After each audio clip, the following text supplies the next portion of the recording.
What's going on, champions? It's your coach MJ back at you with another episode of Sats and Success. You guys know what time it is.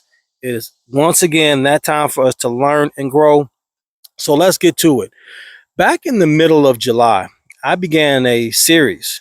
And in that series, I was discussing the things that I do to recharge when life is stressing me out, when life is draining me, when life is acting like a vampire and sucking everything out of me, right? Happens to us all.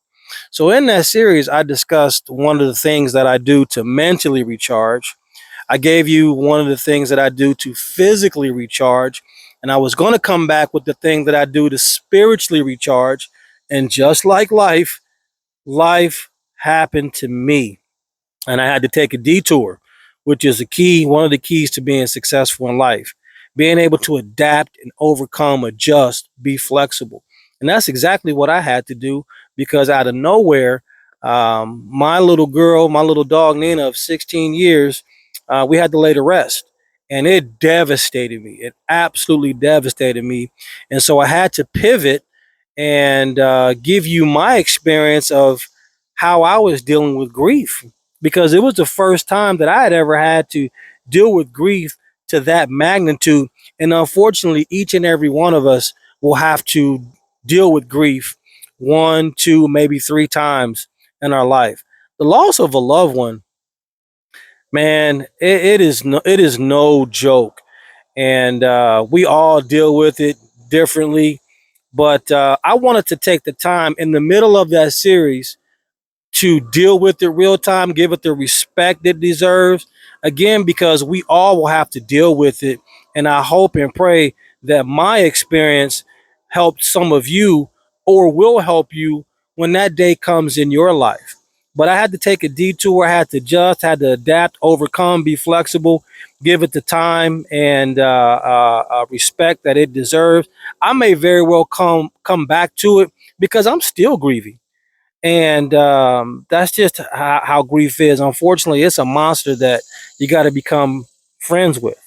So, with that being said, I do need to come back and give you that one thing that I do to spiritually recharge when life is stressing me out. It's football season, so some of you guys are going to be stressed out when your team goes on a losing streak or when they lose a game that they probably shouldn't lost. So you're going to be stressed out. You're going to need to know what to do to recharge when you're getting stressed out. All right, I got you. Now, before I give you that thing, do me a favor. Smash that like button, subscribe to the channel, and turn on your bell notifications so you're notified of content whenever it drops. All right? Now, to give you that thing that I do to spiritually recharge, I want to take you back to a movie, Rocky 3. I love the Rocky movies. And in Rocky 3, Rocky was facing his toughest opponent to date, Clubber Lang. Clubber Lang was mean, nasty. He was hungry. Now, at this time, Rocky's a champion. He's wealthy. He came from the bottom and now he was here, right? And he got in the ring with Clubber Lang, and Clubber Lang broke him. Clubber Lang broke him spiritually. Clubber Lang broke him physically. And more importantly, Clubber Lang broke him mentally. Clubber Lang broke him mentally.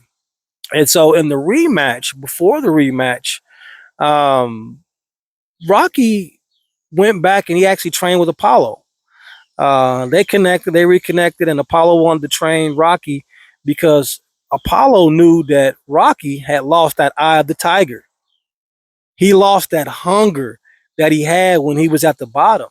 And he knew that in order for him to have any chance at beating Clubber Lang, he had to get that eye of the tiger back. So he took him back to one of those old rundown gyms where a lot of the boxers were hungry, working and working to get their shot in the ring someday, like Clubber Lang, like Rocky, and taking him back to that old school way of training, that old school mentality of thought was the thing that got Rocky over the hump. The thing that I do to spiritually recharge is I take it back to the old school.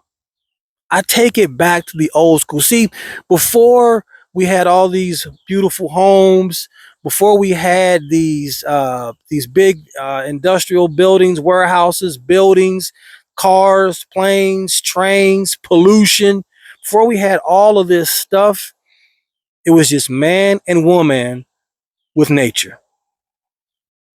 And there is something, champions, there is something that is so spiritually refreshing about connecting, reconnecting with nature. My God, I love going to a park and just walking. Now, I do it also to work on my physical health, but I do it a lot also to recharge spiritually when life is stressing me out. Words can't describe, you got to experience it for yourself. Words can't explain or describe just hearing the birds, the insects, the fresh air, seeing all the beautiful foliage. Oh, especially in fall. Like when the leaves start turning colors, man, shut the front door. I'm telling you, when life is stressing you out, when life is stressing you out and you need to spiritually recharge, my brothers, my sisters, my champions, go and reconnect with nature. Go be one with nature and watch what that does to you spiritually. Watch what it does to you physically.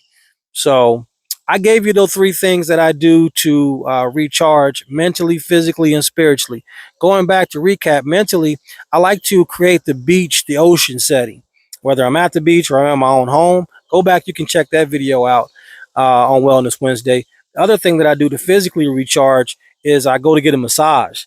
And the thing that we just discussed on today to spiritually recharge is reconnect, become one with nature. That's all I got for you here on today. Hope that blesses your life. Hope that touches your life. Remember, what do we always end with on this channel? Knowledge is not power. Apply knowledge is power. You've been given some knowledge here on today. The question I have for you is, how are you going to use the knowledge you received here on today to bless and enrich your life?